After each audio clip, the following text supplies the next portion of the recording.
Hey everyone, this would be day 2 of my video log where I am documenting my journey through Russell Brunson's advice through the books .com Secrets, Marketing Secrets, and Traffic Secrets. And today's Sunday.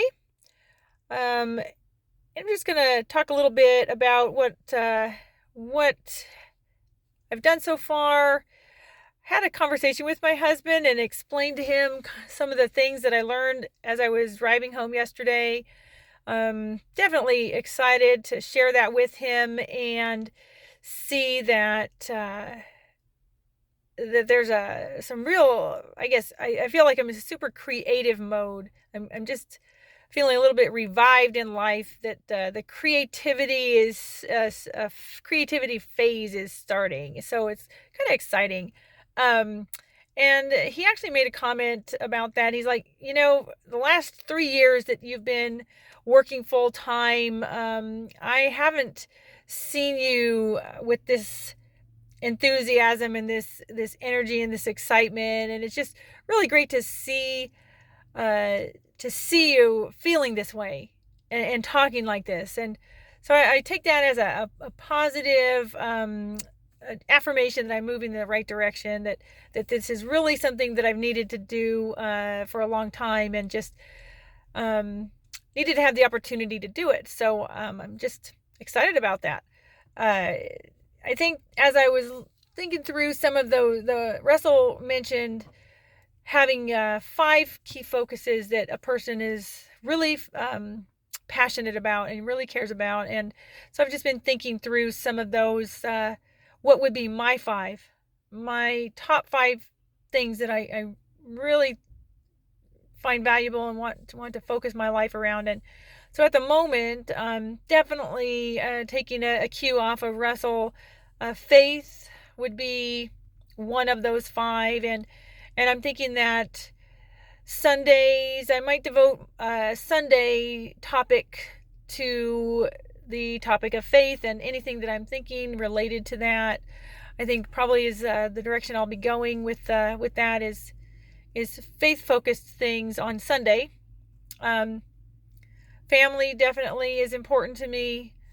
Oh, why do I always get these alarms? Um, yeah, family I think would be another one for me.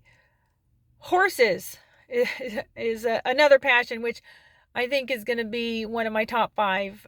Anything related to horses. And so I'm just excited because I was bringing my horse home yesterday. I don't have a barn. I have a place for him, but I don't have a barn for winter, and North Idaho winters are bad. So I have to take him to my sister's house in Eugene every winter, and then I go pick him up in the spring, and get to have my horse all summer long and enjoy him. So definitely there'll be some stuff that I come up with related to horses. I think that, well, I'm just gonna let the others percolate for a bit. Um, we'll work on that later. One of the things, though, today, my husband's a pastor, and he was giving the message today. He doesn't always deliver the message on Sunday mornings, but today he did. And one of the things that he was talking about, the sermon was on the end times topic. But one of the things that he quoted one of our other pastors here, and it was, I think, a profound quote. It applies to all kinds of areas of life. So not just the end of one's life, or the end of the world, or the end of things, but um, it could apply all kinds of ways. So I wanted to share that with you guys. And that's where it kind of just have to think, where could this apply in my life? I want to spend some time thinking about that. Here's the quote: "Be ready rather than get ready." And the pastor who said that was Patrick Anati. I actually asked Patrick today when I saw him, I said, Patrick, did you really say that? Or were you quoting somebody when you said that? And then he's quoting you. He's like, nope, that was me, all me. Give me all the credit. So, so hey, Patrick, there you go. There's your credit. Creds, man. Be ready rather than get ready. And when I think about that, that is a profound that is a profound thought that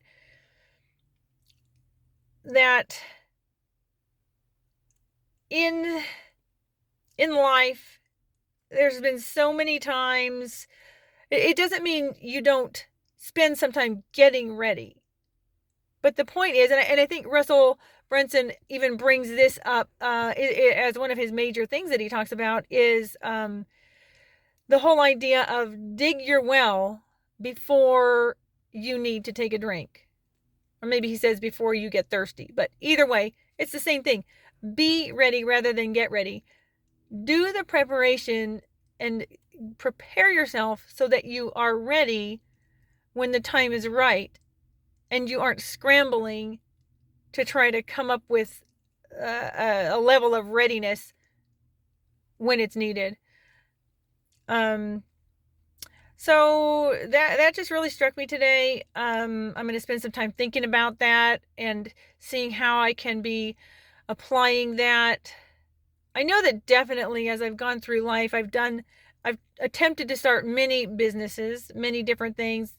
And I was telling my husband this, I think one of the main reasons why every time I've only achieved a small level of a success, but not nearly the level of success that I could have achieved. When that's happened, it's been because I've tried to jump ahead or shortcut part of the process, because I could see the end. I could see how it would apply. I could see how the pieces fit together. And I just want to jump right in and jump ahead and get going on it. And so then I end up skipping over or not adequately developing the essential foundation and groundwork needed. And I've done that numerous times, and the end result is always the same. The business fails or the venture fails. It never achieves what it could have achieved. And